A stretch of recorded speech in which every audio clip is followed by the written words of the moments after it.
Gannet de Banville s'est blessé pendant le Prix de Bretagne. Qu'est-ce que vous pouvez nous dire jusqu'ici là, même si on n'a pas encore le diagnostic, j'imagine? Non, forcément, mais bon, à voir comme ça, c'est le boulet qui s'est fracturé, quoi. Il est parti, ouais, parti à la clinique, aux beaux soins de Monsieur Rossignol. Voilà, le petit Gannet. Super. On est à J plus de 15 jours là, 17 jours, 18 jours. Ouais. Et voilà, il va très bien. Il est en pleine forme et il suit son cours de parfait patient, en amont ou en aval. Voilà, donc il a une petite protection de l'autre côté, c'est juste du froid et puis toujours aussi gentil. Ça a été vraiment le patient idéal depuis l'accident jusqu'au post-opératoire. C'est des fractures quand même dramatiques, avec un pronostic vital engagé. Donc c'est des fractures qu'on appelle par explosion ou comminutives. C'est-à-dire que la première phalange, donc la phalange qui est au niveau du boulet, a littéralement explosé en une vingtaine de fragments, un peu comme un sac de noix, ou pour le coup un sac de noisettes, et qui s'est complètement éparpillé et qui entraîne une instabilité complète du membre. Ces membres-là sont comme une pâte folle, ça peut tourner dans tous les sens, on peut les plier dans... Voilà, donc le cheval n'a plus d'appui possible. Ce qui a été extraordinaire à ce cheval-là, c'est que ça a donc cassé dans le Prix de Belgique et que la plupart des chevaux, par l'adrénaline et les morphines endogènes qu'ils ont continué à poser le jambe, et ça aboutit à des fractures ouvertes parfois. Lui a eu cette intelligence de garder la jambe en l'air pendant toute la décélération. Jean-Michel a été, comme d'habitude, extrêmement fin dans son analyse et a réussi à sentir le cheval et à l'aider. Ensuite, il a fait quelque chose qui était très brillant, c'était aussi de le laisser un petit peu comprendre. Le cheval étant intelligent, il ne fallait pas trop le forcer, le brutaliser ou lui prendre la main. Et puis enfin, il a été bien géré sur l'hippodrome de Vincennes, où il a pu avoir un plat temporaire qui a été refait une fois arrivé à la clinique. Et là, à la clinique, il a été encore extraordinaire, puisqu'avec l'aide de René Masque, qui s'en occupait, on a pu réduire la fracture, c'est-à-dire tirer, alors qu'il était vigile, sur les fragments, les réaligner, les resserrer et refaire un plat de coaptant pour le laisser patienter encore 48 heures, 36 heures, pour qu'il puisse se détoxifier de ses enzymes musculaires, puisqu'un cheval en course a beaucoup d'enzymes qui peuvent être un risque à l'anesthésie générale. Donc tout ça mis bout à bout, tout était bien aligné. Et puis on a pu donc communiquer avec Jean-Michel, avec les propriétaires, et puis avec tous les gens de l'écurie, les grooms, Ludo, René, Quercy, qui nous ont montré à quel point ils aimaient ce cheval-là et à quel point tout le monde était aligné pour vouloir le sauver, ce qui a été encore une motivation supérieure. Et puis ensuite, on a dû l'opérer donc mardi, il y a 15 jours. Comme vous le voyez, c'est là qu'il y a toute la fracture, hein. Il y a de la bouillie complète, il y a une vingtaine de fragments. Là, vous voyez après, mais tous les fragments étaient écartés, éparpillés un peu partout.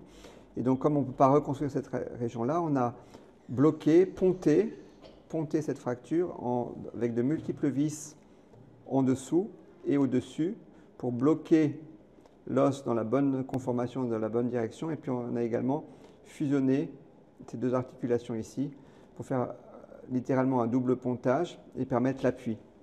Et la chance, c'est que cette plaque-là, alors qu'elle est faite pour le fémur de l'homme, se contourne parfaitement autour des os du cheval. C'est juste un hasard.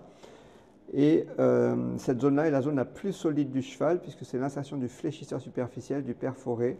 Et c'est là qu'on blinde et qu'on concentre toutes nos vis. Et c'est cette région-là qui supporte les 500 kg, les 450 kg du cheval.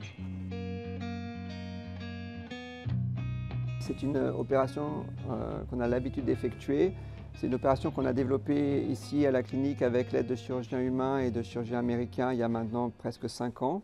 On a fait à peu près 25 cas ici, mais également dans d'autres pays.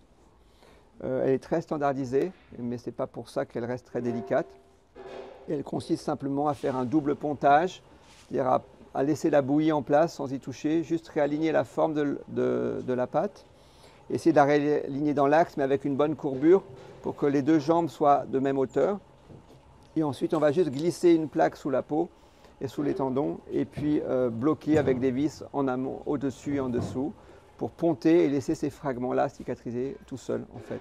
Voilà, on refait le bloc anatomique, mais on est incapable de mettre des vis dans ces fragments, puisqu'ils sont trop petits et trop multiples.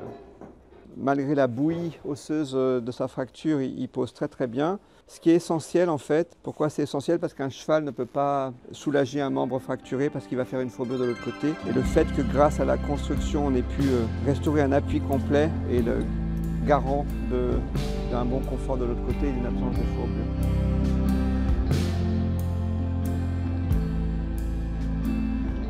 C'est fait pour sauver l'animal, soit dans le loisir et également dans le trot, mais par amour pour le cheval et pour lui donner une belle vie après les courses. Il faut savoir que dans les courses, c'est de plus en plus courant, que les gens aiment tellement leurs chevaux qu'ils les sauvent quel que soit l'impact. Il faut bien comprendre ça.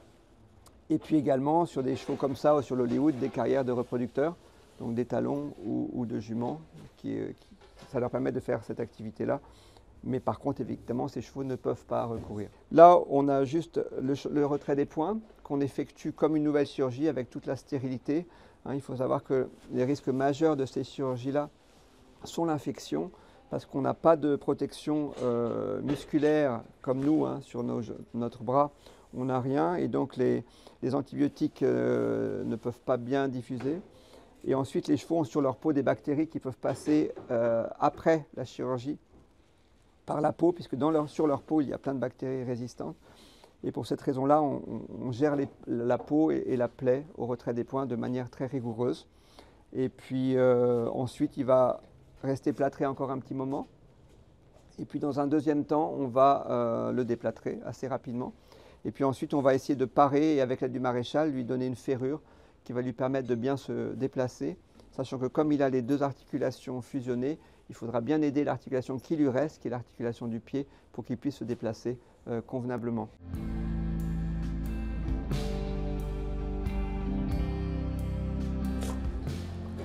Voilà, donc un confort très bon, malgré encore une fois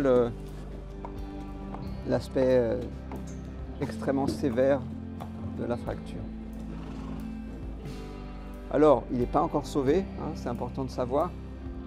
Encore des petites choses peuvent arriver, mais ça sent bon. Et puis, on a des marqueurs de l'infection qu'on appelle la SA, et ces marqueurs sont à 0. C'est-à-dire que normalement, on est du bon côté, mais il faut encore être très rigoureux, en particulier au niveau du retrait des points. Et ce qu'il faut savoir, c'est que ces chirurgies-là, ce n'est pas un chirurgien ou deux chirurgiens, c'est toute une équipe. Et puis la gestion aussi en amont et en aval, et en particulier donc la gestion à Vincennes, la gestion également par l'entraîneur, par Jean-Michel et l'équipe du cheval.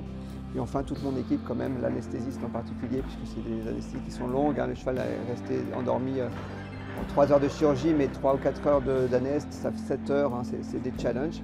Et c'est que quand tout est aligné comme ça qu'on arrive à ces, j'espère, beaux succès. En tout cas, c'est bien parti.